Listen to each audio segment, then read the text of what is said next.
25 साल एक इंडस्ट्री में, चाहे वो ब्रोकिंग हो, चाहे फाइनेंशियल सर्विसेज हो, चाहे इंश्योरेंस हो, कहाँ से शुरुआत हुई और कैसे आप इस इंडस्ट्री की तरफ आए? ऐसे ही स्टॉक मार्केट की बिल्डिंग है बॉम्बे स्टॉक एक्सचेंज के दलाल स्ट्रीट में। 12th के बाद इमीडिएटली ऐसे ही चला गया, एड ऑफ क्यूरियोसिटी जस्ट ऊपर चला गया अप टू फर्स्ट फ्लोर। तो जाने दिया, ट्रेडिंग रिंग थी, मैं दूर से देख पा रहा था कि ट्रेडिंग रिंग है, और जब अंदर जा रहा था तो फिर एक ने रोक लिया कि आपका वो I think they used to call yellow card किधर है, एंड आई सेड नहीं, कार्ड नहीं है मेरे पास। तो बोला आप अंदर नहीं आ सकते। ये क्या है 2020 और कोटक नियो का रिश्ता? एंड कोटक नियो क्या है? कोटक नियो ये हमारा ट्रेडिंग प्लेटफॉर्म है। It's a complete ecosystem, mobile, web, algo trading, trading terminal, सब कुछ कोटक नियो के थ्रू होता है। क्या म्यूचुअल फंड में इन्वेस्टेड पैसे को लेके कोई भाग सकता है? अगर ऐसा हो जाए तो कौन आएगा बचाने के लिए? एक इन्वेस्टर्स का पैसा भी दूसरे इन्वेस्टर्स के लिए अभी यूज नहीं हो सकता, तो your money is absolutely safe. आपने क्या कॉमन मिस्टेक्स देखी जो एक रिटेल इन्वेस्टर करता है और उससे वो कैसे बच सकता है? F&O में काफी लोग ट्रेड कर रहे हैं and unfortunately without much knowledge on options. अभी आप अगर एक लेमैन को बोलना चाहें कि gold is the right time to start investing और कंटिन्यू इन्वेस्टिंग इन गोल्ड, या फिर अब यहाँ से एग्जिट ले लेना चाहिए? Sandeep, welcome to the podcast. कैसे हैं आप? आई एम गुड, आप कैसे हो? मैं बिल्कुल ठीक हूँ। एंड जब मैं आपके बारे में पढ़ रहा था, चीज़ें देख रहा था, तो मुझे एक बहुत ही यूनिक चीज़ नज़र आई। 25 साल एक इंडस्ट्री में, चाहे वो ब्रोकिंग हो, चाहे फाइनेंशियल सर्विसेज हो, चाहे इंश्योरेंस हो, कहाँ से शुरुआत हुई और कैसे आप इस इंडस्ट्री की तरफ आए? शुरुआत तो एकदम नॉर्मल हुई है Neeraj ji. I think it just happened that right place right time ऐसे हो गया है, एंड कोई सोचा नहीं था कि this will be the journey actually, but I think destiny is written for you actually, and ऐसे ही हुआ है। सो स्टार्टिंग तो बहुत हम्बल बैकग्राउंड है मेरा। I am from the Marwari community and father was the accountant, and very normal journey, middle class family, middle class values, वैसे upbringing थी पूरी एकदम। और नॉर्मल चॉइस थी वो टाइम में। एवरेज परसेंटेज आपको मिल रहे हैं तो आप कॉमर्स लेते हो, कॉमर्स लेते हो, उसमें आप बीकॉम से स्टार्ट करते हो, and then you start thinking क्या करें। तो सब लोग बोलेंगे सीए कर लो, तो एंड ब्लड में होता है मारवाड़ीज के सीएस, तो वैसे ही सीए करना स्टार्ट किया। 12th के बाद फाउंडेशन किया और इमिडिएटली फिर सीए की जर्नी स्टार्ट होगी। Yes, I was good at numbers etcetera, tax में इंटरेस्ट था, वो सब ठीक था, बट स्टॉक मार्केट के बारे में कोई आइडिया नहीं थी जब स्टार्ट किया तभी, एंड इट जस्ट हैपेंड। सो ऐसे हुआ कि सीए करने के बाद मैं ऑलमोस्ट 9 मंथ्स तो मैं टैक्स में प्रैक्टिस की मैंने एक्चुअली। एक फर्म में मैंने टैक्स कंसल्टेंट के साथ काम किया, वहाँ पे भी काफ़ी मज़ा आ रहा था, बट ऐसे सोचा कि चलो अभी कॉर्पोरेट लाइफ भी देखते कैसे होते। तो जस्ट सीए इंस्टीट्यूट में ऐड लगी हुई थी, मल्टीपल कंपनीज की ऐड लगी थी, 3-4 कंपनीज के एप्लीकेशन भरे, उसमें कोटक सिक्योरिटीज़ भी था। इतना कोटक सिक्योरिटीज़ के बारे में पता नहीं था, बट जस्ट अप्लाई कर दिया था। स्टॉक मार्केट क्या होता है थोड़ा बहुत पता था, फैसिनेशन था, बट एक्चुअल में क्या होता है कभी पता नहीं था। 12th के बाद में जस्ट ऐसे ही स्टॉक मार्केट की बिल्डिंग है बॉम्बे स्टॉक एक्सचेंज के दलाल स्ट्रीट में। 12th के बाद इमीडिएटली ऐसे ही चला गया, एड ऑफ क्यूरियोसिटी। तो वो टाइम पे इतने रेस्ट्रिक्शन थे नहीं, this is all before bomb blast and all those things happened. तो जस्ट ऊपर चला गया अप टू फर्स्ट फ्लोर, तो जाने दिया, ट्रेडिंग रिंग थी, मैं दूर से देख पा रहा था कि ट्रेडिंग रिंग है, और जब अंदर जा रहा था तो फिर एक ने रोक लिया कि आपका वो I think they used to call yellow card किधर है, एंड आई सेड नहीं, कार्ड नहीं है मेरे पास। तो बोला आप अंदर नहीं आ सकते। सो ऐसे जर्नी स्टार्ट हुए वो टाइम में। स्टॉक मार्केट दूर से देखा हुआ है, एक्चुअल में नहीं किया हुआ है। डैड थोड़ा बहुत इन्वेस्ट करते थे, used to go for the IPO applications and कुछ ब्लू चिप स्टॉक्स एंड कुछ स्टॉक्स लिए, वो सब कंपनी कहाँ थी वो पता भी नहीं है, ऐसे टाइप का इन्वेस्टमेंट था। तो थोड़ा बहुत स्टॉक मार्केट के बारे में पता था, बट डायरेक्टली कभी मैंने कुछ किया नहीं था इसके बारे में। बट ये कोटक की ऐड में जस्ट डाला एप्लीकेशन और फिर कॉल आ गया। वो टाइम में हमारे यहाँ तो टेलीफोन भी नहीं था घर पे, नो लैंडलाइन, मोबाइल नहीं, कुछ नहीं, और मैं तो टैक्स कंसल्टेंट के यहाँ पे था और मम्मी घर पे थी, और नेबर ने बोला कि कहाँ से, तो कटक से कॉल आया बोल के। तो मम्मी ने बोला कि कटक से कुछ तो कॉल आया था, वो बोल रहे थे आपके, बोला कटक नहीं शायद कोटक बोलते रहेंगे एक्चुअली बोल के। तो ऐसे स्टार्ट हुई, फिर ऑफकोर्स इंटरव्यू हुई, उसमें बहुत सारे क्वेश्चन पूछे गए। क्वेश्चंस भी बहुत अलग अलग थे on hypothecation and plays and all those things, और मैंने आंसर दिया। मुझे समझ में नहीं है इसका सिक्योरिटीज मार्केट से क्या कनेक्शन है, but maybe they just wanted to test my knowledge and I just got selected. It was very proud moment for me. कौन सा ईयर था ये? This was in 98. I joined in 1998 in Kotak securities. 97 में मैंने CA complete किया और 98 में मैंने कोटक सिक्योरिटीज ज्वाइन की थी। वाओ। एंड 98 से 2025 में हम लोग बैठे हैं and you are with the same organisation. Yes, that is something very surprising. आज की डेट में ऐसा देखने को बहुत कम मिलता है। करंट रोल आपका क्या है? सो अभी करंट रोल तो मेरा चीफ ऑपरेटिंग ऑफिसर का है, जिसमें multiple departments I have to take care of, whether it's operation, finance, technology, analytics, ये सब डिपार्टमेंट डायरेक्टली मेरे अंडर आते हैं। मैं कंप्लायंस, कंट्रोल, लीगल, इनके साथ में भी डायरेक्टली बहुत सारी चीज़ें कोऑर्डिनेट करता हूँ। रेगुलेटरी मीटिंग्स, इसमें सब में मेरा कोऑर्डिनेशन काफ़ी हद तक रहता है। Analytics also comes under me, so these are all multiple departments which I take care of in fact. Right. तो काफ़ी सारे बदलाव है, जैसा मैंने बोला 92 वो टाइम में जब मैं गया था तभी तो रिंग बेस्ड ही ट्रेडिंग था। आप ब्रोकर के ऑफिस में जाके आपका सौदा देते थे और आपको कॉन्ट्रैक्ट नोट भी 2-3 दिन के बाद मिलता था। ब्रोकरेज रेट लगती थी वो 2%, 2.5% ब्रोकरेज रेट भी ब्रोकरेज लगाते थे ब्रोकर्स, और आपके पास कोई कंट्रोल नहीं था, because both it was not for masses. वो टाइम में stock market was for only a particular class, it is for like rich people. वहाँ वो पीरियड था वहाँ पे जब it is only ring based. आप मैक्सिमम या तो ब्रोकर के ऑफिस में जाओ, उसके बाद में आप कॉल पे ऑर्डर देना शुरू किए, और सब कुछ फिजिकल सेटलमेंट हुआ करता था। सेटलमेंट का साइकिल भी बहुत लंबा था। आज जो हम बोलते हैं टी डे, मैंने आज अगर आप परचेस करते हो तो 14-15 डेज के बाद में सेटलमेंट होता था। और फिजिकल सेटलमेंट है, फिजिकल शेयर से तो उसके रिलेटेड बहुत सारे इश्यूज थे, उसमें बहुत सारे फोर्जरी रिलेटेड इश्यूज होते थे, सिग्नेचर मिसमैच के इश्यूज होते थे, ट्रांसफर फॉर्म आपको भर के देना है, बाय द टाइम आपके अकाउंट में आपके नाम पे शेयर आएगा 1-2 महीने निकल जाते थे, बैड डिलीवरीज का इशू होता था। तो आई थिंक वहाँ से काफ़ी जर्नी चेंज हुई। ऐसे वो टाइम में जो रिंग बेस्ड ट्रेडिंग था और ये फिजिकल और T+14 और settlement and limited class of customers और इन्वेस्टर्स के लिए जो स्टॉक मार्केट था, वहाँ से अगर मैं फास्ट फॉरवर्ड अभी देखूँ 2025 में, तो world has completely change. Everything is in demat form, पूरी 100% डीमैट के थ्रू ट्रेडिंग होती है। सेटलमेंट साइकिल बहुत कम हो गया। सेबी ने धीरे धीरे 15, 7, 3 करते करते 2 करते करते भी T+1 की सेटलमेंट कर दी, और अभी सेबी T+0 सेटलमेंट की बात करिए। सो सेटलमेंट्स बहुत फास्ट हो गए, रिस्क मैनेजमेंट काफ़ी स्ट्रांग हो गया, सेबी के मार्जिनिंग नॉर्म्स काफ़ी बेटर हो चुके, अकाउंट खोलने में आसानी हो चुकी है। आपका अकाउंट अभी लेस देन 10 मिनट्स में कोई भी ब्रोकर के पास इंक्लूडिंग कोटक सिक्योरिटीज आप अकाउंट खोल सकते हो। स्पेशली आफ्टर दिस जनधन, आधार और मोबाइल, ये जो what you call jam Trinity हम जो बोलते हैं, इसके बाद में opening the account has become the breeze.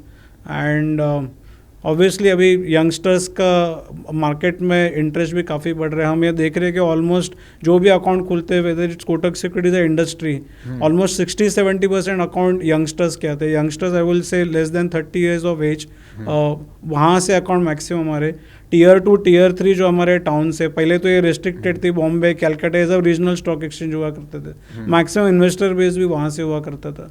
वो अभी धीरे धीरे Tier 2, Tier 3 में भी काफ़ी बदलाव देखने को मिल रहा है, और वो लोग भी अभी स्टॉक मार्केट के तरफ अट्रैक्ट हो रहे हैं, म्यूचुअल फंड के थ्रू इन्वेस्टमेंट्स हो रही है। तो because of I think so much education happening, they are all getting interested. So close to I will say 60-70% of the new accounts are now coming from the Tier 2, Tier 3 cities. तो this is the change which has happened. And अभी next set of change जो आ रही है, obviously as of now it's all mobile and web trading, but the next change what I see is all algo trading etc.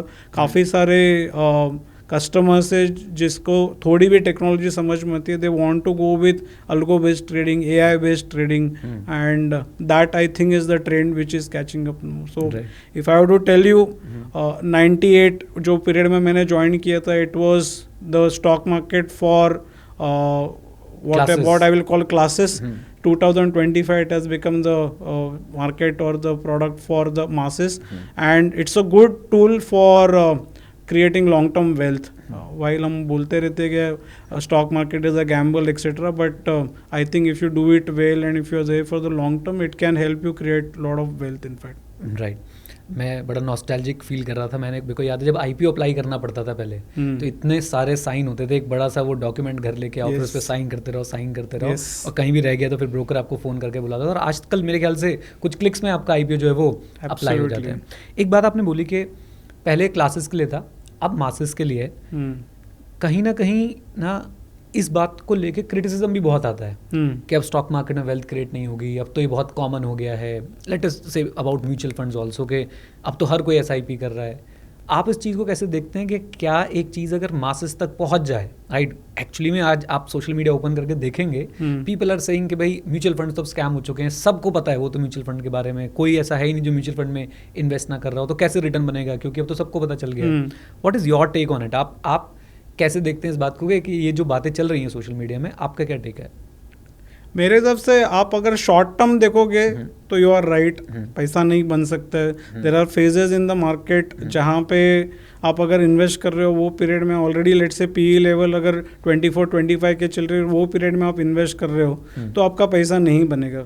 But आप अगर over long term आप अगर देखो, कोई अगर एसआईपी कर रहा है कंटिन्यूस बेसिस में या डिफरेंट मार्केट साइकिल्स में अगर इन्वेस्ट कर रहा है तो on an average I think stock market ने 14-15% एनुअलाइज रिटर्न दिया ही है। बट नॉट नेसेसरली क्या आपने लास्ट 6 मंथ्स में इन्वेस्ट किया है, हो सकता है उसमें आपका लॉस हो, बट लॉन्ग टर्म में तो वेल्थ बनी रही। I think India itself is growing economy, अभी हम ऑलरेडी नंबर 4th पे आ गया and I think we are moving towards the 3rd largest economy in the world.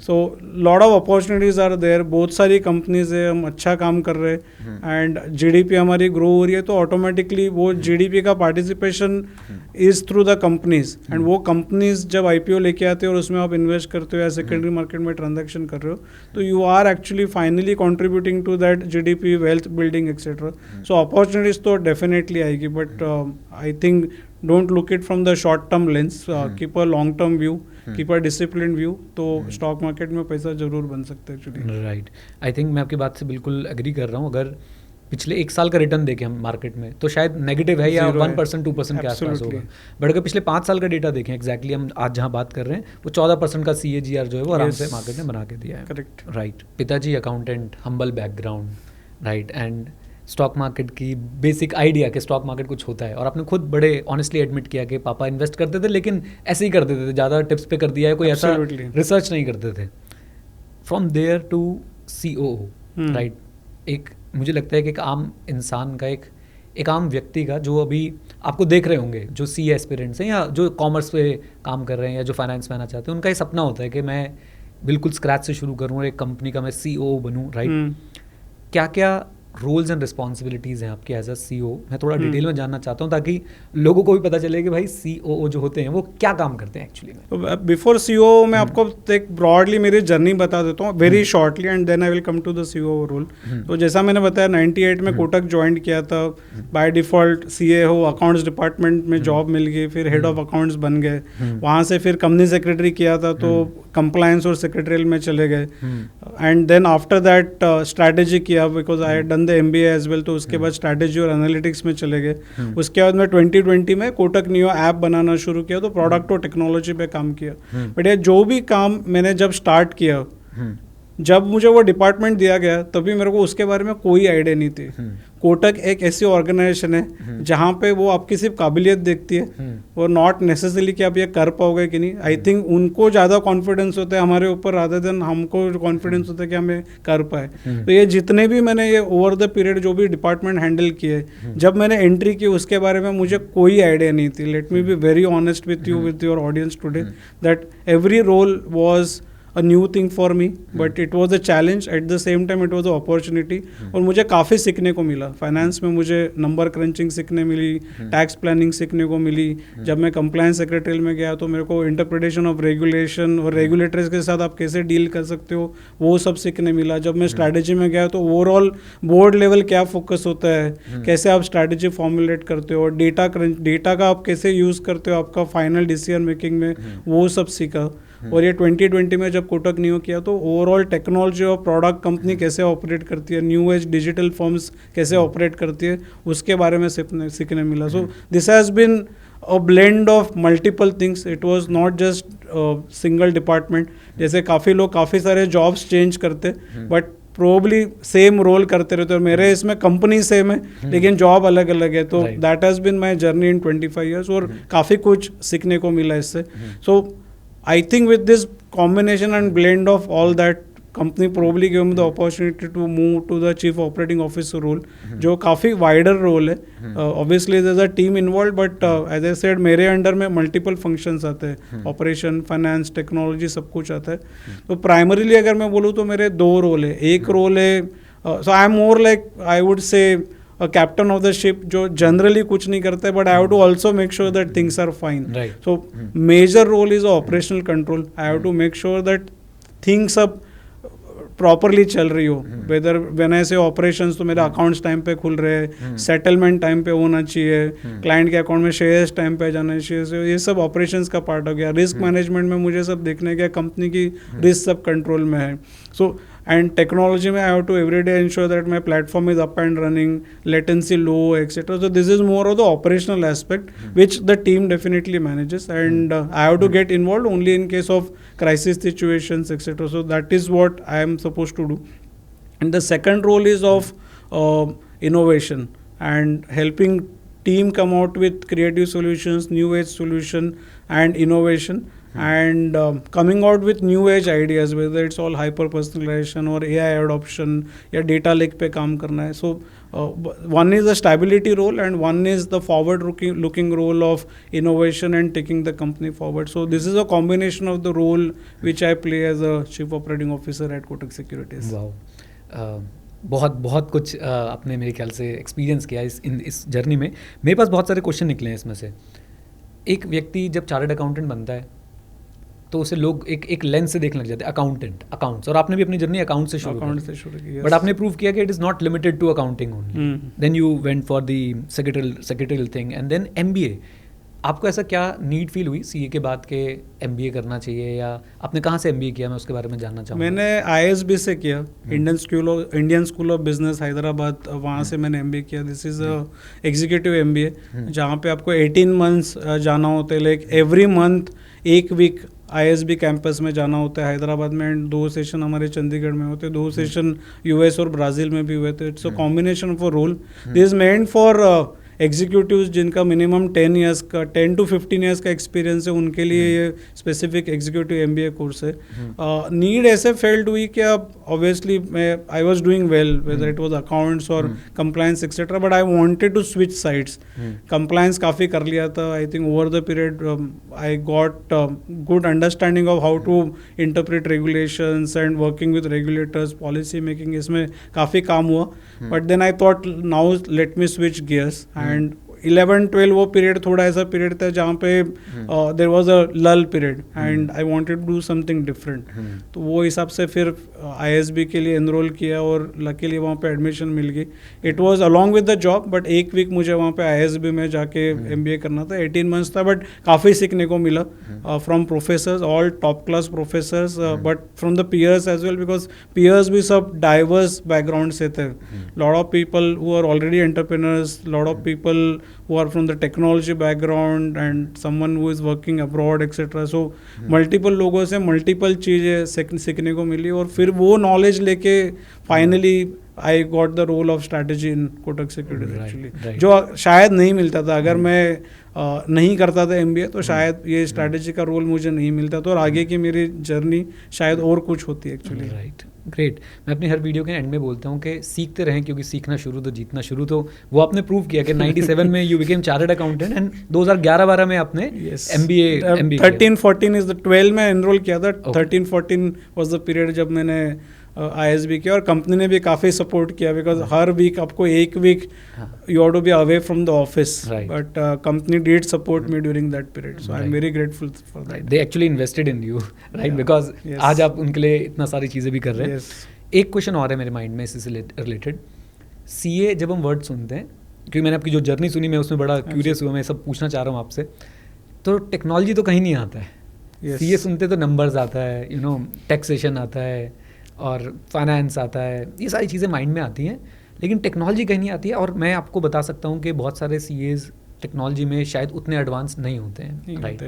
वो ट्रेडिशनली अपने काम में लगे रहते हैं. इसमें कोई बुरी बात नहीं है, बस वो अपने फील्ड में लगे रहते हैं. बट आपने भी बताया कि आपका टेक्नोलॉजी में बहुत बड़ा रोल है. आप टेक्नोलॉजी को भी जो है वो देख रहे हैं, कैसे काम करती है, कैसे काम नहीं करती है.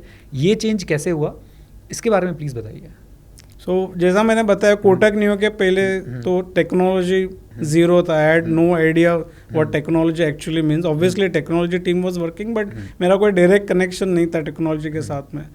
So when I look it back, obviously if someone would have told me in 98 that someday you are also going to hate technology, I would have definitely laughed, because it is not in my domain. Right. It's not my cup of tea actually.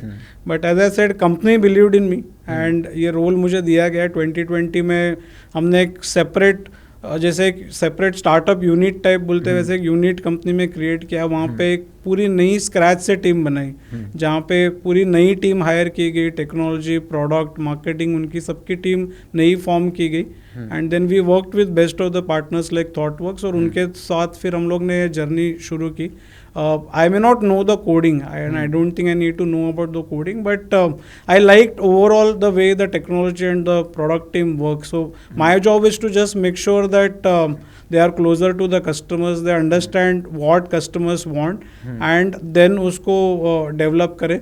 And technology and product team, finally what they require is, first they want vision, कि हमको करना क्या है, क्यों करना है, और किस ऑर्डर में करना है. What you think will be more critical is what they want the guidance, and once you give them that guidance, then they work on their own. So that has been my role when I'm leading the technology and product team, that overall company level पे what is important, what is my organizational priority, and उसके अंदर फिर अभी क्या features develop करें, और फिर एक आपको एक broad, because आपने इतना साल 15-20 साल काम किया, तो obviously you know where the things will get stuck, and अगर कुछ solve करना है तो get the people together. And technology team generally are little shy. They may not want to come, talk, discuss, etc.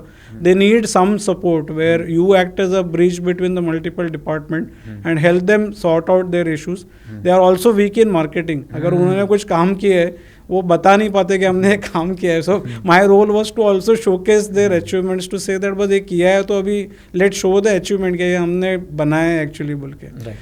मतलब market की जो requirement है, market की जो नॉलेज है, रेगुलेशंस की जो नॉलेज है, उसे इंटीग्रेट करा अपने टेक्नोलॉजी के साथ. वो काफ़ी जगह स्टक हो जाते थे. कोई भी अगर कुछ प्रोडक्ट डेवलप करना है, कुछ करना है, suddenly they will get stuck because कुछ कंप्लायंस इशू आ गया, ये आ गया.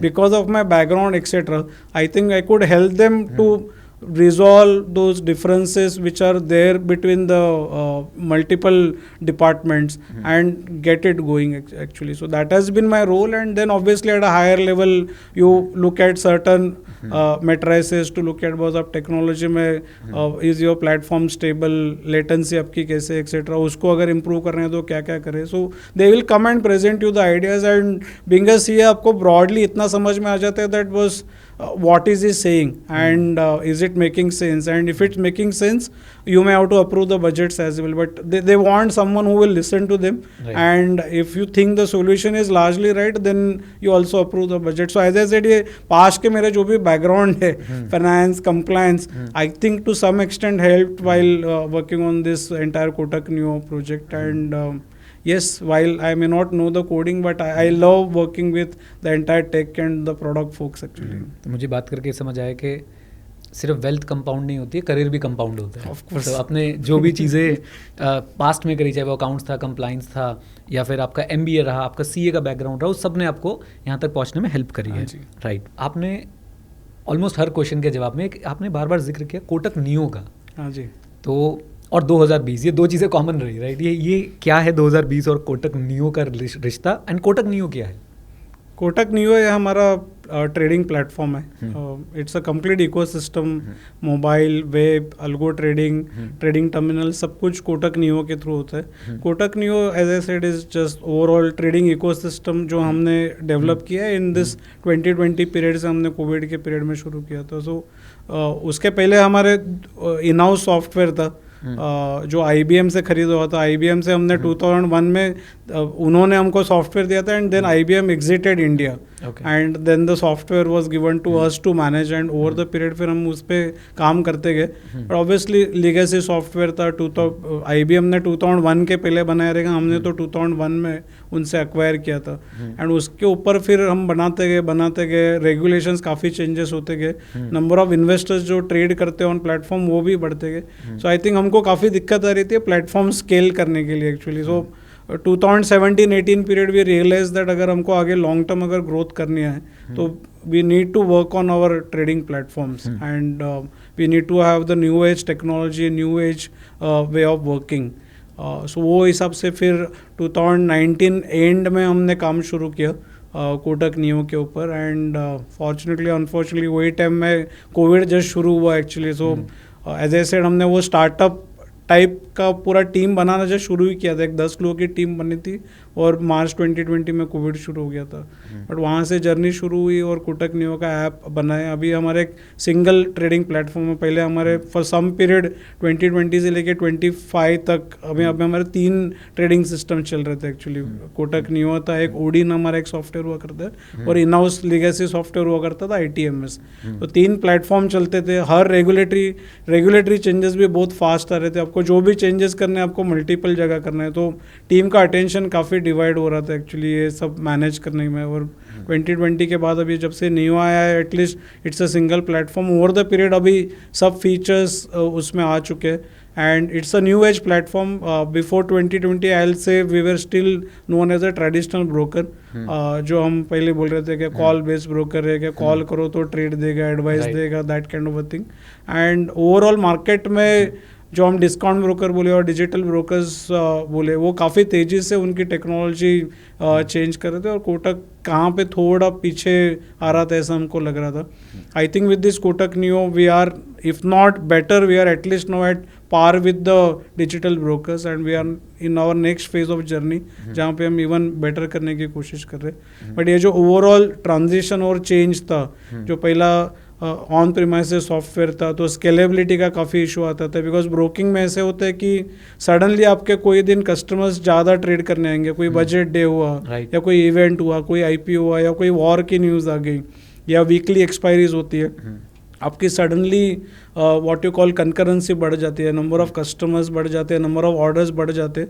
और वो टाइम में जब आप ऑन प्रीमाइसेस आपका जब टेक्नोलॉजी सॉफ्टवेयर जब सब होता है एप्लीकेशन, तो आपको स्केलिंग में दिक्कत आती है बिकॉज वो एक लिमिटेड इंफ्रास्ट्रक्चर होता है.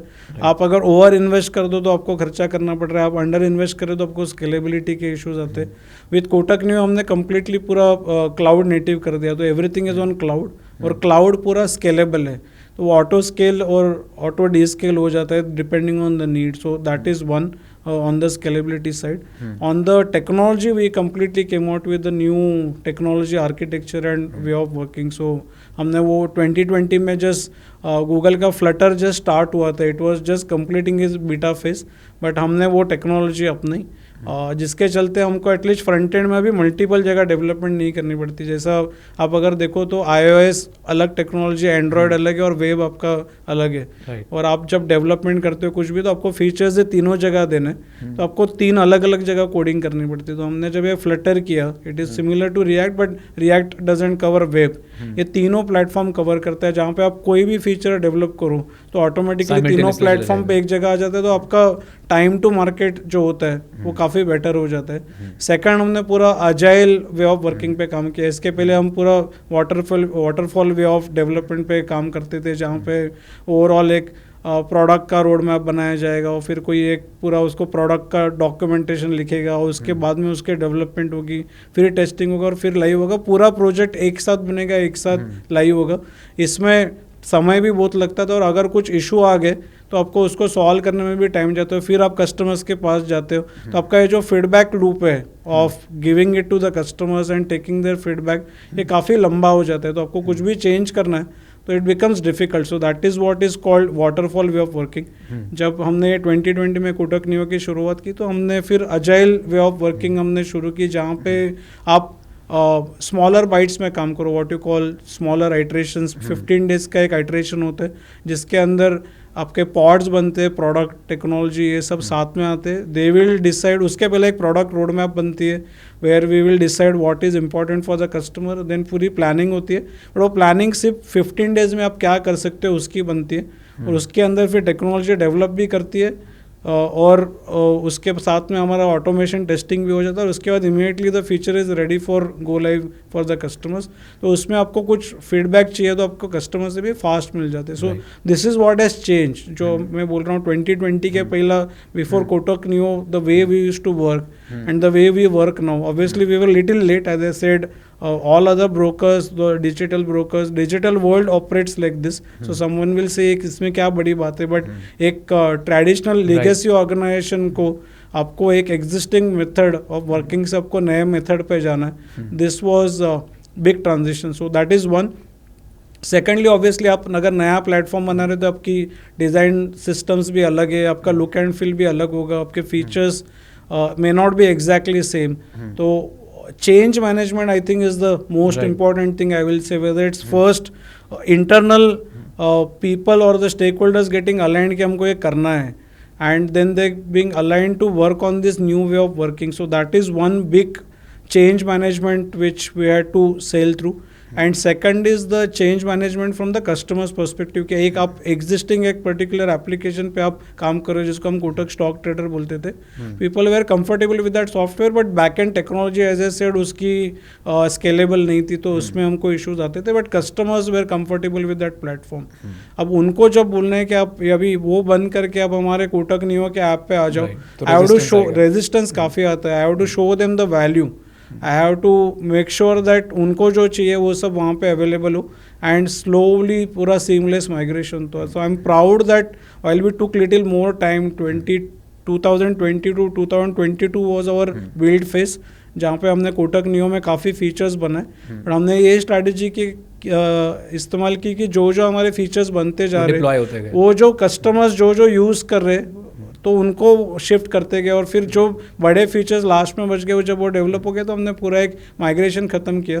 तो ओवरऑल ये एक ऐसी जर्नी है जैसे आप बोलो कि फ्यूल आप मिड एयर चेंज कर रहे हो फ्लाइट का. इट इज़ लाइक दैट कि हमारे एक एग्जिस्टिंग एक प्लेटफॉर्म और ऐप चल रही है, नई ऐप चल रही है और आप स्लोली कस्टमर्स माइग्रेट करते हैं. जो डीलर्स जो हमारे ब्रांचेस में एक ओल्ड प्लेटफॉर्म यूज़ करते थे उनका माइंडसेट चेंज करना है, उनको ट्रेनिंग देनी है और उनको मूव करना है. सो ये पूरा हमारा फेज़ 23-24 में ख़त्म हुआ. एंड एज ऑफ नाउ एक ओडीनेक्स सॉफ्टवेयर बचे है जो भी हम अभी माइग्रेट करें. So will move from 3 platform to a single platform in just some 2-3 months away. And as far as overall I will say on stability, scalability of the platform, digital way of working, we are at par or better than the other digital brokers in the country at this point of time. मुझे एक बात जाननी है अपने and ये speed और low latency platform है. so I think for the traders what matters is the speed कि आपकी order कितनी fast execute हो रही है और आपको latency एकदम minimal चाहिए. so अभी latency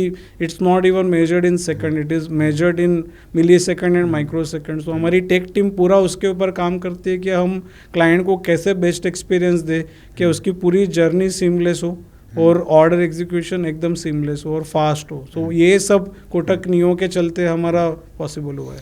क्या मैं ये कह सकता हूँ कि जो ट्रेडिशनल कोटक का विश्वास और एक्सपीरियंस और सारी चीज़ें थी प्लस जो अब डिजिटल वर्ल्ड के चेंज है आपने उसको मर्ज करके कुछ ऐसा बनाने की कोशिश की है कि न्यू एज जो इन्वेस्टर्स एंड ट्रेडर्स या ट्रेडर्स एंड इन्वेस्टर्स वो इसको यूज़ कर पाएँ. मेरा क्वेश्चन ये भी था कि आपने स्पेसिफिकली ट्रेडर्स की बात करी. क्या मैं तो लॉन्ग टर्म इन्वेस्टर हूँ, I just by and forget. मैं अच्छी कंपनीज में इन्वेस्ट करता हूँ, उसके बाद मैं बस रिव्यू करता हूँ, कभी एक साल में एक आधी बार रिव्यू कर लिया, या मैं ETFs में इन्वेस्ट कर दूंगा.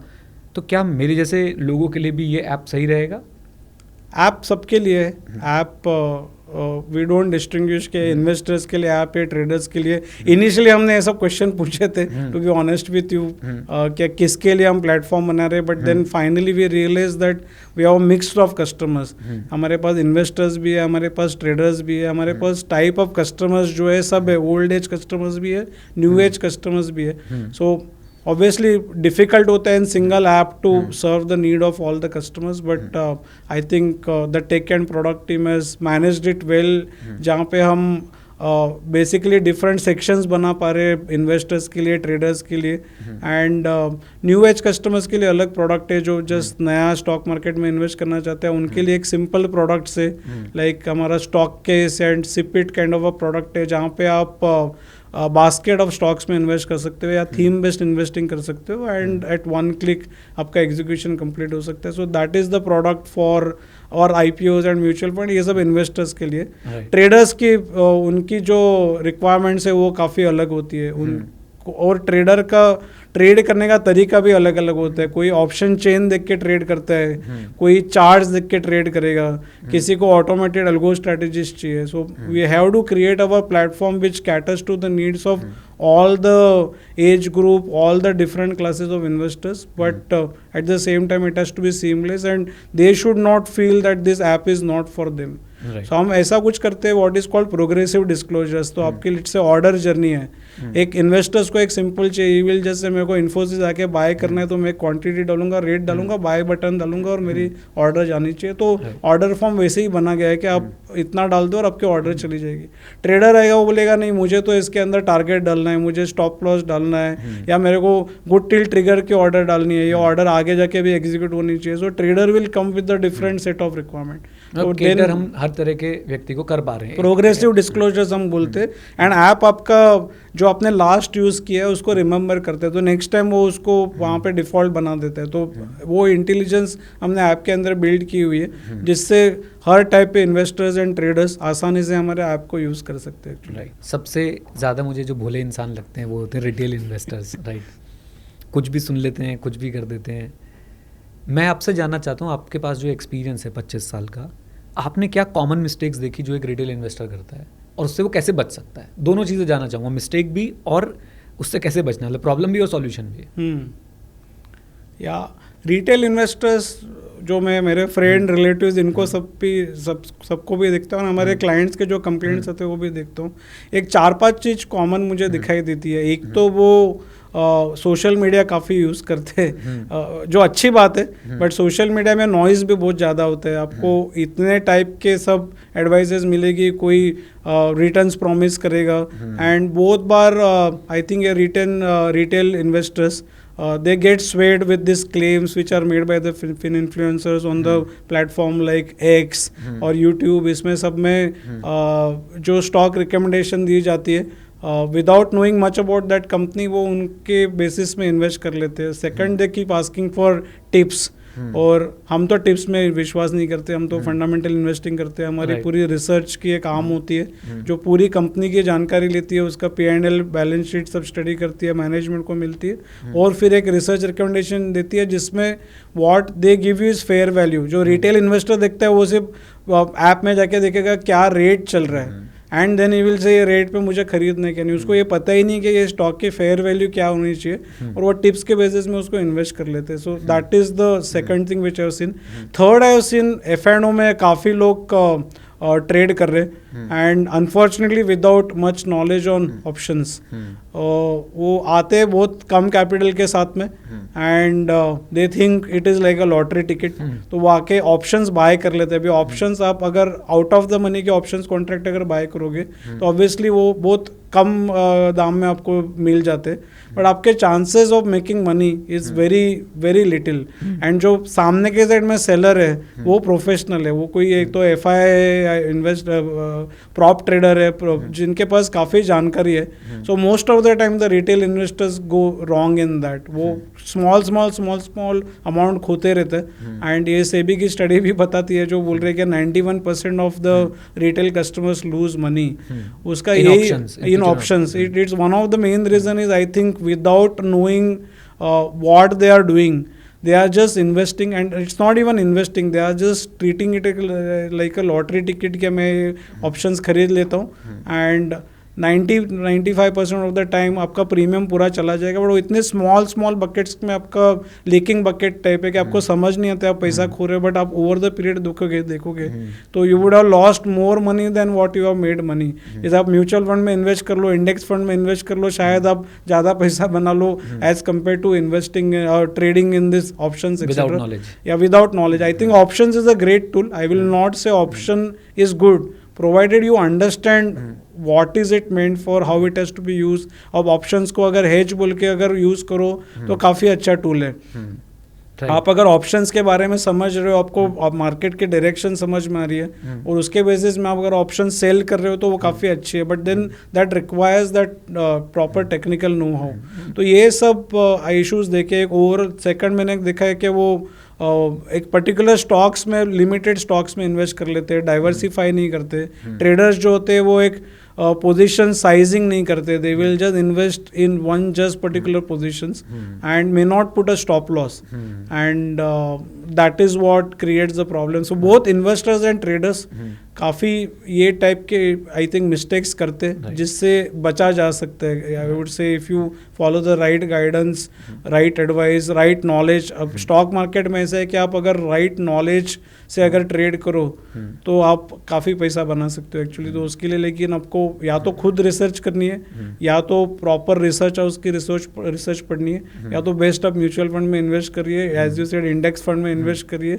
And just stay silent and the professional manager will work for you actually. Right, मुझे दो बातें समझ आई कि लोग बोरोड कन्विक्शन में इन्वेस्ट करते हैं और उस पर बोरोड मनी का तड़का भी लगा देते हैं। yes. तो वो बर्बादी की एक रेसिपी तैयार हो जाती Absolutely. है। एंड साथ साथ में जो आपने वो बताया ना कि स्मॉल लीक्स, वो small leaks I think Charlie Munger भी इसको कोट करते हैं कि उनकी एक शायद बोट थी या शिप थी, वो डूब गई थी। क्यों डूब गई थी? कि उसमें छोटे छोटे लीक हो रखे थे। yes. तो कोई बड़ा हार्म नहीं, बट छोटे छोटे लीक्स हैं जो आपको शायद फाइनेंशियली डिस्ट्रॉय कर देते हैं। आपने बहुत अच्छे समझाया, ग्रेट।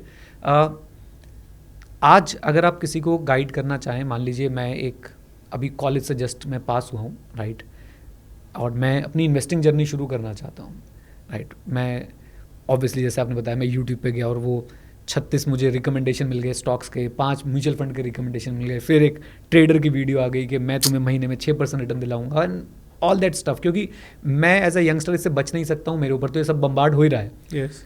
मुझे अपना माइंडसेट कैसा रखना चाहिए? मेरा फ्रेमवर्क 2025 में अगर मैं शुरू कर रहा हूँ तो कैसा होना चाहिए? हाँ जी, इसमें मैं 2-3 बातें बोलूँगा। एक तो पावर ऑफ कंपाउंडिंग डेफिनेटली है। जैसा मैंने बोला, stock market on an average अगर लॉन्ग टर्म इन्वेस्ट कर रहे हो तो it will definitely make money for you, but आपको कुछ बातों का ख्याल रखना है। आपको आपकी पहले बेसिक नीड्स आपके कवर करनी है।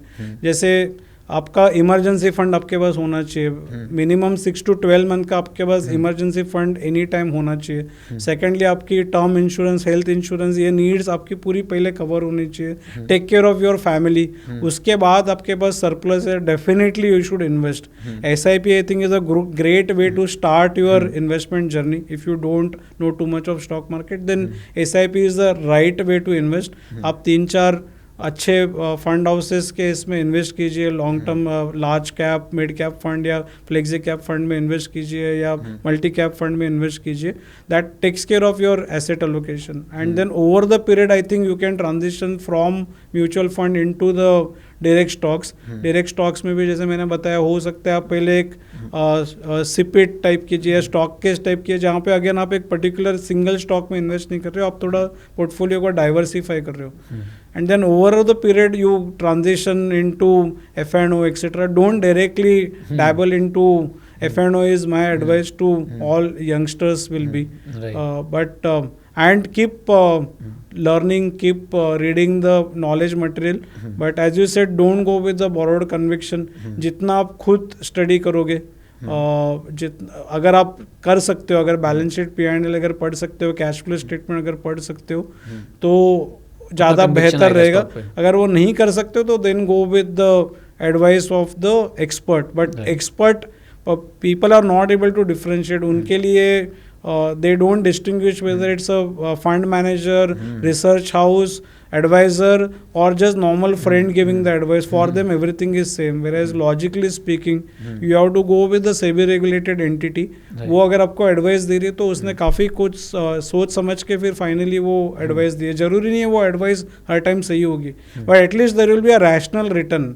मेरा हर टाइम ये मानना है कि इवन आप कोटक सिक्योरिटीज की भी रिपोर्ट अगर पढ़ो, जरूरी नहीं कि उसके अंदर जो टारगेट दिया है वो टारगेट मीट होने वाला है, because no one is God, वो ऊपर भी हो सकता है, उससे कम भी हो सकता है. What is more important for you to read is उसने क्या लिखा है वो रिपोर्ट के अंदर, उसके अंदर क्या रैशनल थॉट प्रोसेस क्या है. वो आप जब पढ़ते हो तो आपको वो कंपनी के बारे में, कंपनी क्या बिजनेस कर रही है, उसका ओवरऑल क्लाइंटल बिजनेस कैसे है, उसके प्रॉफिटेबिलिटी कैसे ग्रोथ हो रही है, इंडस्ट्री की ग्रोथ प्रोस्पेक्ट्स क्या है, सब कुछ उसके अंदर कवर होता है. एंड काफ़ी इन्वेस्टर्स आके बोलते हैं अरे इतना बड़ा रिसर्च रिपोर्ट पढ़ने के लिए टाइम नहीं है. तो मेरा तो एडवाइस उनको यही है कि अभी एआई का वर्ल्ड है, मैं बोलने ही वाला था बिल्कुल. जस्ट वो रिसर्च रिपोर्ट अपलोड कर लीजिए एंड एआई आपको उसकी समरी बना के दे देगा. तो I am just saying there are different ways and means the investors can keep upgrading their knowledge, but don't fall for these tips and don't go with the finfluencers. Some of the finfluencers are definitely good, but you will have to differentiate between is there any hidden agenda. अगर उसका agenda clearly education है और अच्छा education दे रहा है, definitely take it. But if the agenda is something else, because lot of influencers also have the back end deal of giving the brokerage referral and earning commissions which you will not come to know. तो वो फिर biased advice हो जाती है actually. So you should be able to differentiate between the two is what I would say. Right. Great. I think हमने काफ़ी detail में इसको कवर किया, बट मैं आपको एक फीडबैक बता देता हूँ. हाँ जी. जब हम ऐसी बातें करते हैं जो आपने बहुत अच्छी बातें बताई हैं, हाँ जी, people think that this is boring, right. अच्छा. उनको लगता है यार ये क्या इमरजेंसी फंड के बारे में बता दी, उन्हें कुछ इंटरेस्टिंग सुनना है. मैं आपको वो लॉजिक बताने की कोशिश कर रहा हूँ that why retail investors lose money. वो क्यों जाते हैं टिप्स के पीछे, क्योंकि उन्हें वहाँ पे थ्रिल मिल रहा होता है. हम लोग जो बातें करते हैं, जैसे मैं भी सबको ही बोलता हूँ, एग्जैक्टली सेम बात बोलता हूँ कि पहले आप इमरजेंसी फंड बनाइए, इंश्योरेंस लीजिए, जैसे आपने बताया, बट इन्वेस्टर्स को ये बोरिंग लगता है. They don't understand that this gives a strong foundation to the wealth creation process. मैंने SGB के अंदर इन्वेस्ट किया था एंड मैं शायद बहुत लकी था कि वो लास्ट ऑप्शन था शायद SGB में इन्वेस्ट करने का. एंड उसके बाद मैंने कुछ गोल्ड ETFs में भी इन्वेस्ट किया. आई थिंक उसके रिटर्न्स बहुत ही फिनोमिनल रहे लास्ट. अगर हम एक साल देखें, मतलब मैं अपने अगर SGB की बात करूं तो I got a return of 143%. And मैं उसको अपने इक्विटी से कंपेयर करके देखता हूं तो मुझे लगता है कि सब गोल्ड में डाल देना चाहिए था. क्यों हमने इक्विटी में डाला? और मुझे लगता है इस बात से कि स्टॉक मार्केट तो एक रिग्रेट मशीन है. ज़्यादा लगा दो तो रिग्रेट, कम लगा दो तो रिग्रेट. अब मैं जानना चाहता हूँ कि गोल्ड 1,10,000 ऐसे लेवल्स को जो है वो टच कर रहा है. अभी आप अगर एक लेमैन को बोलना चाहें कि gold it is the right time to start investing or continue investing in gold, या फिर अब यहाँ से एग्जिट ले लेना चाहिए? हाँ जी. तो पहला तो मैं आपके बात से काफ़ी सहमत हूँ कि yes, gold has given fabulous return. And जो हम घर में नॉर्मल हाउस वाइफ बोलते हैं कि उनको स्टॉक मार्केट समझता नहीं, उनको इन्वेस्टमेंट समझता नहीं है, I think they have done phenomenally well. My wife who is listening to this podcast will say that मैं आपको तो हर टाइम बोलती थी गोल्ड ले लो, और I used to always say नहीं, गोल्ड में कुछ पैसा नहीं बनने वाला है. आपके रिटर्न अपने रिटर्न कंपेयर करेंगे तो she would have earned more returns actually. So yes, I think Indians are fascinated by gold. And gold is one of the asset which is like a hedge against inflation. And yes, I think that is why the gold has done well. Obviously central banks around the world are buying gold, including RBI. So that's why I think the gold prices are going up. No one can predict यहाँ से क्या होगा, but I would से asset allocation में मैं विश्वास करता हूँ. आपको दोनों तीनों एसेट क्लासेस में इन्वेस्ट करना है. आपको स्टॉक मार्केट में भी करना है, आपको डेट फंड्स में भी करना है लाइक गवर्नमेंट बॉन्ड्स, और आपको गोल्ड में भी करना है. आपको इक्विटी मार्केट में आप इन्वेस्ट करोगे, obviously it is meant for long term, and but it will give you the returns. As I said, compounding return 14-15% के रिटर्न ओवर द पीरियड मिले. It comes with volatility, but when you adjust it for that, I think equity will give you that upside. Debt जो है आपका, it helps you to balance the portfolio. It comes with a predictable return, but it helps you balance the portfolio. And this gold is always, as I said, is hedge against the inflation, this dollar appreciation which is happening, etc. I think it's a good hedge against all these things. And as of now around the world जो है protectionism और ये सब चल रहा है, I think overall gold, silver should do well. But believe in asset allocation. I won't agree to your statement that सब कुछ gold में डाल दो या सब कुछ equity में डाल दो. I think balance it out depending on your risk profile, investment objective. आप कर सकते हो, but gold में 10-20% definitely invest करना चाहिए. And I think उसमें भी आप SIP type concept करोगे करोगे is always better, because gold भी ऊपर नीचे होते रहेगा. और over the period I am looking at the return and gold has also given equally good return as compare to equity. तो that is one class I don't think any investor should miss, and I would definitely recommend long term के लिए जितना equity में invest कर रहे gold में definitely invest करना चाहिए. 10-20% अपना पोर्टफोलियो मिनिमम गोल्ड में बना 20% रखना चाहिए. राइट. नेक्स्ट क्वेश्चन मैं आपसे पूछना चाहता हूँ कि जीएसटी कट एक बड़ा अनाउंसमेंट आया और ऐसा कहा जा रहा है कि वो अमेरिका ने जो टैरिफ लगाया उसके रिस्पॉन्स में आया, बट हमारी सरकार बोल रही है कि नहीं जी हम तो पहले से प्रिपेयर्ड थे. एनी हाउ एक अच्छा जो है हमारे लिए एक अच्छा रिफॉर्म की तरह आया कि सिंप्लिसिटी जो है वो लेके आई जा रही है. स्लैब रेट्स जो है वो मिनिमाइज किए जा रहे हैं, इन द सेंस पहले बहुत सारे स्लैब रेट्स थे, अब कम किए जा रहे हैं उनको. इस चीज़ को आप कैसे देखते हैं और कौन से सेक्टर्स पे इनका सबसे ज़्यादा पॉजिटिव इम्पैक्ट आने वाला है? हाँ जी. So Neeraj, I think as you rightly said, GST was a good news.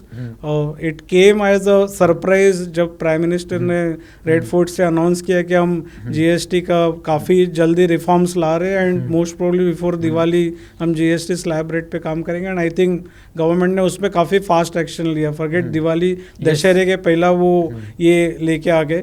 I am not sure is it in response to the tariff, but I think it was always on the card. Even when Arun Jaitley was there when he proposed GST, he obviously meant initially they had 4-5 rate because वो time में they had to make sure that the state government's revenues are also protected, so they had no choice but to have multiple slabs. But obviously it comes with its own complications on classification of that popcorn and all that. You would have seen salted and caramel and all those things was always the confusing one and open to confusion, interpretation, etc.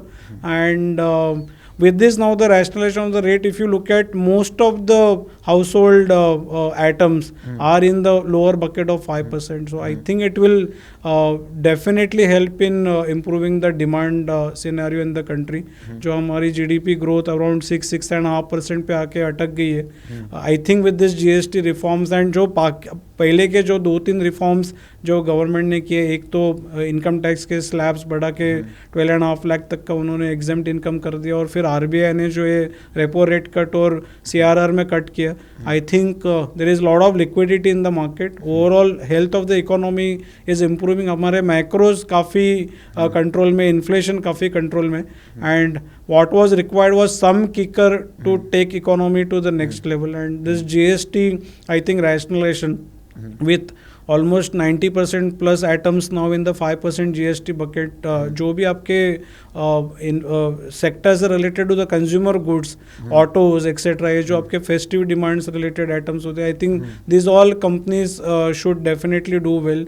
With that announcement on that rate foot day itself, after that next day there was a lot of uptick, and then when actually it happened there was uptick. But I think overall this all companies are likely to do well, the consumer durable and all these companies actually. I think auto sector is very proactive also, क्योंकि मैं देख रहा हूँ कि अभी वो 22 सितंबर आया भी नहीं है जब हम ये रिकॉर्ड कर रहे हैं, और उससे पहले ही उन्होंने सारे रेट कट्स निकाल दिए कि हमारी गाड़ी के प्राइसेस इतने हो गए, नए प्राइसेस पे सारी चीज़ें करने लग गई. एक चीज़ मैं आपसे और पूछना चाहता हूँ, अभी आपने 3 चीज़ें बोली. RBI ने रेट कट किया, राइट, एंड देन GST आया. GST के ये हमारी जो रिफॉर्म्स है वो आए. एक आपने और रिफॉर्म की बात करी थी, आई थिंक एक चीज़ मैं शायद मिस कर रहा हूँ. आपने एक RBI कट बताया था, एक GST बताया था, और एक और चीज़ इनकम टैक्स उन्होंने तो आपने बताया कि लिक्विडिटी मार्केट में आई है. But as a retail investor मैं इसको ऐसे देख रहा हूँ, या मैं अगर X की बात करूँ, ट्विटर की बात करूँ, तो वहाँ पर ये चर्चा है कि इतना सब कुछ होने के बाद भी मार्केट ने वो रिस्पॉन्स नहीं दिया जो उससे एक्सपेक्टेड था. पीपल एक्सपेक्ट कि अब निफ्टी एक ही दिन में 500 पॉइंट का जंप करके दिखाएगा, या कुछ ड्रामेटिक होगा. वो नहीं हुआ. उस पर आपका क्या टेक है? So अभी थोड़ा I think market at this point of time have taken a pause, and it's a cycle, it does happen. And ये टाइम में थोड़ा FII investors have decided to move out of India, because for FII it's a portfolio and they will go where they are making better returns. And if you look at the dollar returns, तो आपका जब ये rupee depreciate होता है तो overall their dollar returns gets reduced, and there are markets like Hong Kong and China and all that are, or Korea, उनके PE ratios relatively काफ़ी कम है as compared to India. So at this point of time probably they have have invested there, but I think, as you said, India is one of the fastest growing country in the world. The GDP is the fastest growing. So at some point of time, I'm sure the FIIs will come back. Market historically on an average 23-24 के PE ratio पे चलते हैं, अपने around 21.8 22 का PE ratio चल रहा है. So it is little lesser, but I think as soon as some interest comes in, this positive news have already come in. You just need one or two some good news, and I think the market should perform here on actually. Right. आपने PE ratio की बात करी, यहाँ पे मेरे पास एक obvious question आता है और हर कोई जानना चाहता है. इस पर भी पूरा सोशल मीडिया या इन्वेस्टिंग वर्ल्ड बटा हुआ है. सो सम विल कम एंड से अभी तो बहुत हाईली वैल्यूड है इंडिया, राइट, और कोई बोलेगा कि अभी तो बहुत अंडर वैल्यूड है. तो आपको क्या लगता है इस पी के साथ जो आपने बताया 21.3 है, 21.8 21.9 ट्रेलिंग पे चल रहा है. यस. तो इसमें आपको क्या लगता है कि what is the valuation right now, मतलब this is the right point of entry, या अभी हमें वेट करना चाहिए, या और पी आपको लगता है कि आगे चल के थोड़ा गिर सकता है? कैसे देखते हैं आप इसको? So Neeraj, I think you have to just look at the historical trends and not necessary look at this point of time. As I said, historical average एक 23-24 का रहा है. When it goes beyond 25 it is treated as high, and when it goes below like 16-17, then like covid period में होता है, that time तो actually I would say you should cell house and invest it. It is that kind of a scenario which happens like once in decade kind of opportunity which everyone should take. But वैसी opportunities आपको काफ़ी कम मिलेगी, और आप ऐसी opportunities के लिए अगर वेट करते रहोगे तो I think you will miss the boat. What you should look at is this market reasonably valued? It is reasonably valued. Is it overvalued? My answer is yes. My answer is no. We are not into the bubble zone. We are doing relatively better. Obviously, FIIs at this point of time have decided to invest somewhere else, so they are taking this money out. But being the third, fourth largest economy, they have no option but to come back to India. So and mutual funds and all that definitely are investing. So यहाँ से आपको market में returns मिलने ही है, but आप एक particular point पे invest करोगे तो नहीं होगा. आपको ओवर द पीरियड इन्वेस्ट करना पड़ेगा, एंड आपको राइट सेट ऑफ कंपनीज में आप अगर इन्वेस्ट करते हो, specially large cap etcetera which are reasonably valued within that banks, BFSI आप अगर देखो तो आप उसमें इन्वेस्ट करोगे ओवर द पीरियड, तो I think you should make money. कोई भी आप हिस्टोरिकल पॉइंट ले लो, वहाँ से स्टॉक मार्केट बढ़ा ही है. You can't but wait for that right point, and hence I think over the period आप इन्वेस्ट करो, या आप डायरेक्ट स्टॉक करो, या आप म्यूचुअल फंड के थ्रू SIP करो. Over the period if you invest, I think you should get reasonably good returns actually. Although आपने कुछ सेक्टर्स को टच अपॉन किया, बट मैं जानना चाहता हूँ कि कौन से सेक्टर्स में अभी बहुत बढ़िया मार्जिन ऑफ सेफ्टी मिल रहा है, कौन से सेक्टर्स ऐसे हैं जो बहुत अंडर वैल्यूड चल रहे हैं. आई am not asking for the specific stock names, but मैं जानना चाहता हूँ जहाँ पे हम खुद कुछ स्टॉक्स को स्टडी कर पाएँ. कुछ ऐसे सेक्टर्स आप बता सकते हैं? I think banking and BFSI एक ऐसा सेक्टर है जहाँ पे I will not say undervalued, but yes there is margin of safety which is definitely there. जो काफ़ी सारे बैंक में काफ़ी इश्यूज थे पहले in terms of their balance sheet stress etcetera, जो डिफॉल्ट्स वगैरह काफ़ी थे. All that has I think gone, and balance sheets of the banks are clean, and with this various reforms which have happened, including the RBI rate cut etc., I think the bank's balance sheet looks clean, the business looks clean, and margin of safety definitely is there. So bank, BFSI, insurance, ये सब जो capital market related sectors है, I think these are the one which should do over the period I think better. Jeff Bezos, Amazon के founder, उनका कहना है कि कभी कभी कुछ ऐसी चीज़ें आती हैं जो पूरे हर तरह के बिजनेस पे इम्पैक्ट डालती हैं. और उन्होंने एग्जांपल भी दिया कि electricity was one of them, internet was one of them, and now AI is one of them. तो AI को आइसोलेशन में ना देख के वो कह रहे हैं कि हर तरह के बिजनेस पे इम्पैक्ट डालेंगे. हम यहाँ पे इन्वेस्टर्स की, ट्रेडर्स की बात करते हैं, कैसे आर्टिफिशियल इंटेलिजेंस हमारी इन्वेस्टिंग पे इम्पैक्ट डाल सकता है, हम उसे कैसे यूज़ करना चाहिए और साथ में कैसे यूज़ नहीं करना चाहिए. 3 क्वेश्चन हैं. कैसे इम्पैक्ट डालेगा, कैसे यूज़ करना चाहिए, कैसे यूज़ नहीं करना चाहिए. या so first I will tell you AI अभी हो क्या रहा है मार्केट के अंदर, एंड देन फिर इन्वेस्टर्स को क्या करना चाहिए, ब्रोकिंग कम्युनिटी कैसे यूज़ कर रही है as a company, and then I will tell you what investors can do. Right. So first I will talk from the broking companies perspective that जो भी आपके रिपीटेटिव टास्क है, जो मुंडेन टास्क है, like customer service and all those things, वो almost काफ़ी हद तक अभी ऑटोमेट हो रही है. एक स्पेसिफिक एग्जांपल, कोई कस्टमर सर्विस टास्क जो आपने ऑटोमेट कर दिया हो AI से.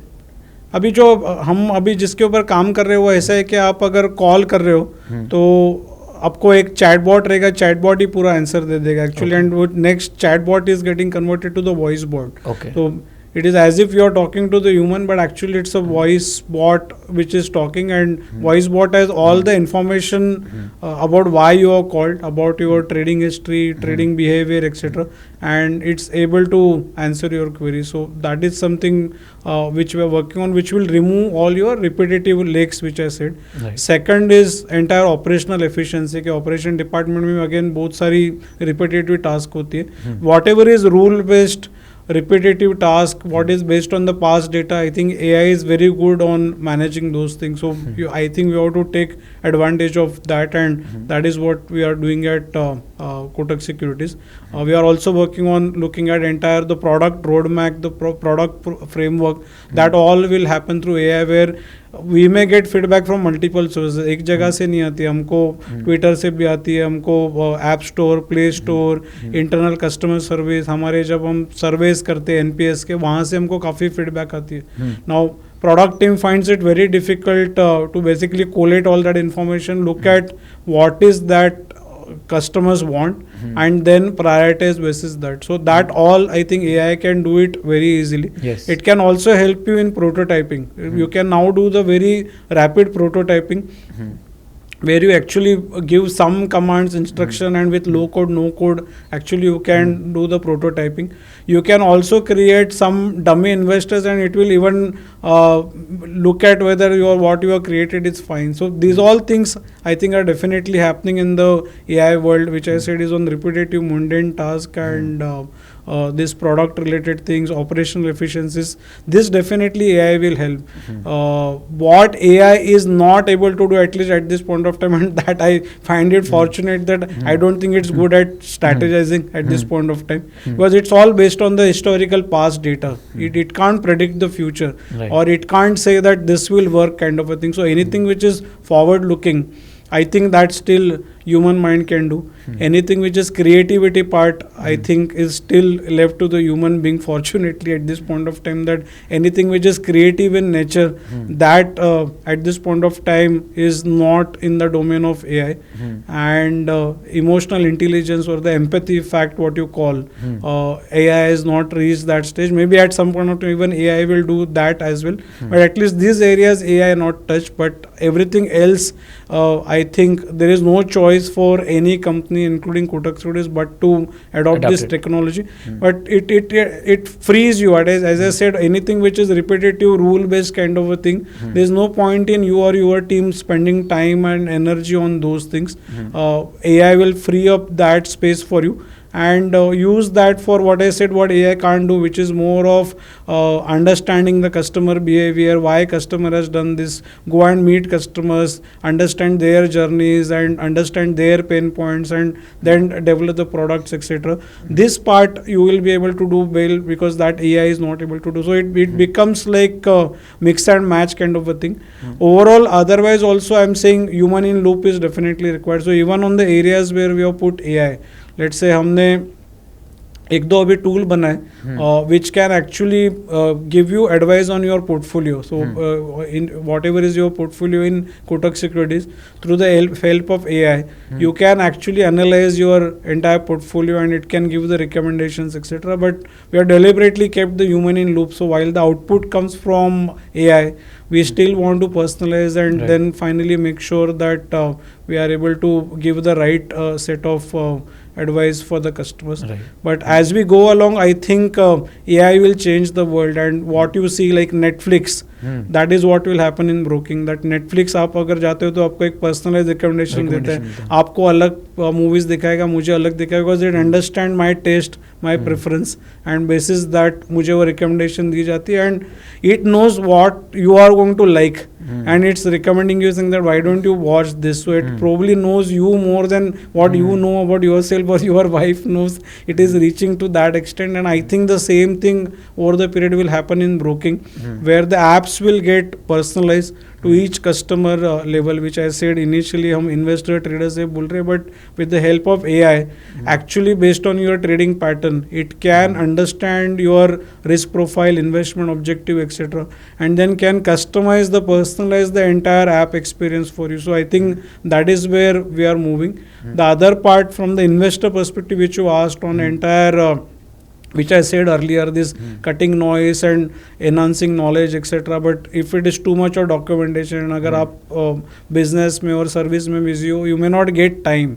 But AI will help you basically collate all that information and summarize that information and present you it in the nice format, which then you can take it to the next level for your decision making. I think decision making, I'll still say don't outsource to the AI, but everything else, Insights reading multiple document and making sense of the data, putting it in one place, that all thing I think you should leave it to the AI at this point of time. Right. But don't leave the trading decision to the AI. Right मैं बहुत सारे mutual fund investors के बीच में रहता हूँ, right, उनको पढ़ाता हूँ, उनसे बातचीत करता रहता हूँ, और एक कंसर्न जो है वो हर बार आता है, और कभी कभी यूट्यूब की वीडियोज़ के नीचे भी कमेंट्स आते हैं कि अगर मैंने म्यूचुअल फंड में पैसा इन्वेस्ट किया और वो कोई लेके भाग गया तो मैं किसके पास जाऊँगा। मेरा आपसे एक सवाल है, ऑल्दो मुझे आइडिया, बट मैं आपसे सुनना चाहता हूँ, क्या म्यूचुअल फंड में इन्वेस्टेड पैसे को लेके कोई भाग सकता है? किसी के म्यूचुअल फंड इन्वेस्टर के पैसे को लेके कोई भाग सकता है? अगर ऐसा हो जाए तो कौन आएगा बचाने के लिए? नीरज जी, आपने जो क्वेश्चन पूछा है, मैं दोनों कस्टमर्स के लिए कवर करता हूँ, म्यूचुअल फंड इन्वेस्टर्स के लिए और स्टॉक मार्केट कस्टमर्स के लिए जो ब्रोकर के थ्रू इन्वेस्ट करते हैं। I think more than mutual fund, stock market investors काफ़ी कंसर्न रहते हैं, बिकॉज पास्ट में काफ़ी सारे स्कैम हो चुके हैं। कार्वी का स्कैम जहाँ पे हुआ था, जहाँ पे इन्वेस्टर्स का पैसा कार्वी ने एक्चुअली उसके प्रोप्राइटरी ट्रेडिंग के लिए यूज़ किया और फिर पैसा लॉस कर दिया एंड इन्वेस्टर्स को पैसा मिल नहीं पाया। सो ये एक इन्वेस्टर्स का जो एक फियर है वो सही है, बट आई वुड से ओवर द पीरियड काफ़ी सारे रेगुलेशन स्ट्रिक्ट हो चुके हैं। जो सेबी का प्रेम्बल बोलते हैं that their job is to basically develop the capital market, at the same time their core responsibility is protecting the capital market and more importantly the retail investors. So जो भी कर रहे हैं SEBI, I think has done a phenomenal job in last 5-10 years, where so many regulations have come, where I think your money is now absolutely safe as far as the money being given to the broker is concerned. Her fund जो मेरे को customer से आता है वो मुझे upstream करना पड़ता है क्लियरिंग कॉर्पोरेशन के, यानी आपका पैसा अगर 5 o'clock तक इवनिंग तक अगर आया है तो मुझे सेम डे वो एक्सचेंज को क्लियरिंग कॉर्पोरेशन को देना है, तो वो पैसा ब्रोकर के पास है ही नहीं, तो ब्रोकर का फ्रॉड का आपका वो दिक्कत निकल गई। सेकेंडली, जो भी आप फंड्स मुझे देते हो वो पहले एक सब कस्टमर्स का मिलके एक पूरा पूल होता था और वो फिर हम स्टॉक मार्केट में क्लियरिंग कॉर्पोरेशन के पास देते थे, जहाँ पे क्लियरिंग कॉर्पोरेशन के पास कोई आइडेंटिटी नहीं थी कि नीरज के फंड है, संदीप के फंड है। For him it is a fund given by Kotak securities, and वही फंड में प्रॉप ट्रेडिंग भी होती थी और क्लाइंट की भी ट्रेडिंग होती थी। अभी रेगुलेशन में बदलाव आ गया जिसके वजह से आप जो भी आप मार्जिन देते हो either in the form of bank fund transfer करते हो या आप स्टॉक कोलेटरल देते हो, दोनों का details on a real time basis exchange में डिक्लेयर करना पड़ता है, which is called segregation of margin. And clearing corporation आपका ट्रेड तभी अलाउ करेगा और रियल टाइम बेसिस में चेक करता है कि कोटक सिक्योरिटीज के पास नीरज जी का कितना पैसा है, 1 लाख रुपया है, मुझे उतने अलोकेट किए हुए, तो आप जब ट्रेड करोगे उसका मार्जिन रिक्वायरमेंट अगर 1 लाख का है उसका अलाउड होगा तो ही वो ट्रेड जाएगा, अदरवाइज वो ट्रेड रिजेक्ट हो जाएगा। विच एसेंशियली मीन्स आपका एक तो पैसा क्लाइंट से ब्रोकर के पास आया, ब्रोकर से क्लियरिंग कॉर्पोरेशन में गया और वहाँ पे भी एक क्लाइंट लेवल सेग्रीगेशन मेंटेन किया हुआ है। तो forget one investors funds being used for prop trading, एक इन्वेस्टर्स का पैसा भी दूसरे इन्वेस्टर्स के लिए अभी यूज नहीं हो सकता, तो your money is absolutely safe is what I would से। Having said that, I would still say yes, trust is still the biggest factor, whether it's mutual fund or stock market, etc. And it's like oxygen. When oxygen is there, you don't feel it. You think it's there, but when it's not there, then you know it's not there, and it's a life-threatening kind of situation. So trust is exactly like that. I think it's like oxygen, and वो जाने में देर भी नहीं लगती अगर कुछ issue अगर होगा तो. So we are very conscious of our responsibility as the stockbroker. So even before these regulatory things came in, we were already following this regulatory practices. So we are to that extent we may internally our business team may say this is restrictive or whatever, but I think we always want to be one step ahead of compliance, and Right. want to make sure that what we do is right for the customer, right for the investor's interest, and make sure that this funds and money is protected at all point of time. Right. Similar are the regulations for mutual fund now, where I think the funds whatever you are giving. Mutual funds में क्या flow होता है? अगर मैं पैसे की बात करूं, एक आम आदमी को समझाना चाहूं सिंपल भाषा में, तो क्या फ्लो रहता है मनी का? The same fund, the funds you are giving to the AMC to manage, but there is a trustee company who is taking care of all the what you call from the investor's perspective what is required. So it's a trustee company who ensures that your assets are safe, they are with the custody, and every day the NAV gets declared and it gets audited by the external, internal regulators, auditors, and they make sure that all your funds are properly accounted for. So there is virtually, I would say, no scope for this kind of things to happen. But on broking side, yes, it's better you stick to the known names. We being the bank-based brokers, I think that trust factor comes automatically, and investors should find it very comfortable to trade with brokers like us actually. Right. तो अब चलते हैं अपने last part की तरफ, और उसमें मैं आपसे कुछ क्वेश्चंस पूछूंगा. कुछ पर्सनल लाइफ के भी हो सकते हैं, कुछ आपके प्रोफेशनल लाइफ के भी हो सकते हैं. सबसे पहला सवाल ये कि फेवरेट मूवी कौन सी है आपकी? बहुत सारी मूवीज है. सबसे अच्छी कौन सी लगती है? I like whether you want to call whatever coincidence or whatever, but more or less all the movies of Amir Khan I like. Whether it is Three Idiots or PK and all that, I just loved those. Any movie और web series related to stock market जो recommend करेंगे देखने के लिए? 1992 Scam. 1992 scam. Great. कौन सी book पढ़ रहे हैं आजकल, अगर पढ़ रहे हैं तो? ये दिनों में तो नहीं पढ़ी मैंने. इसके पहले मैंने बुक्स पढ़ी थी related to the product management. Mark Cagan की इंस्पायर्ड बोल के बुक थी, वो पढ़ी थी, जिसके बारे में काफ़ी डिटेल में how should you create your product, उसके बारे में काफ़ी इन्फॉर्मेशन दी थी एक्चुअली. तो वो मुझे बुक काफ़ी अच्छी लगी थी. वो बुक से मैं काफ़ी इंस्पायर हुआ था एक्चुअली. अगर मैं आपसे बोलूँ कोई एक मिस्टेक बताइए जो सबसे बड़ी मिस्टेक होती है इन्वेस्टर्स की, और जो आपने भी की हो, तो वो कौन सी मिस्टेक होगी?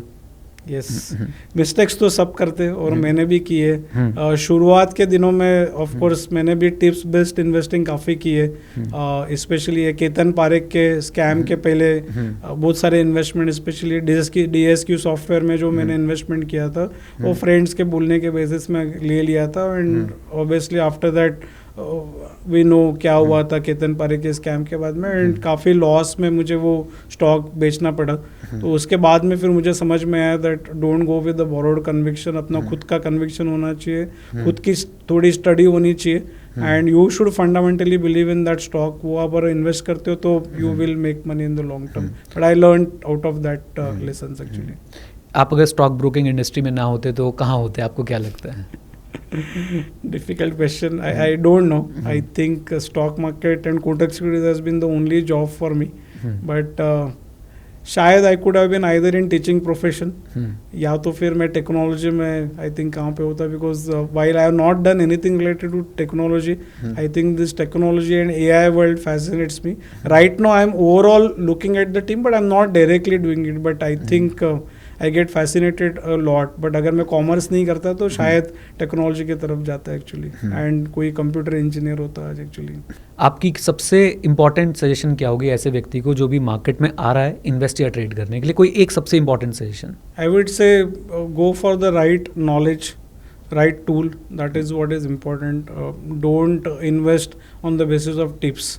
As I said, खुद की conviction रखो, small start करो, don't go in a big way, and if required mutual fund से स्टार्ट करो एंड फिर स्टॉक मार्केट में आओ. बट जब आ रहे हो तो थोड़ा नॉलेज के बेसिस में हो, and don't ask for the short term quick returns, be there for little long term. तो that is what suggestion I would want to give to anyone who want to come new. Thank you very much Sandeep, बहुत मज़ा आया. मैं अगर अपनी इस बातचीत को समराइज़ करूं, जो मुझे आपसे सीखने को मिला कि कैसे सिंप्लिसिटी के साथ, सरलता के साथ और हम्बल रहते हुए भी इंसान बहुत आगे बढ़ सकता है.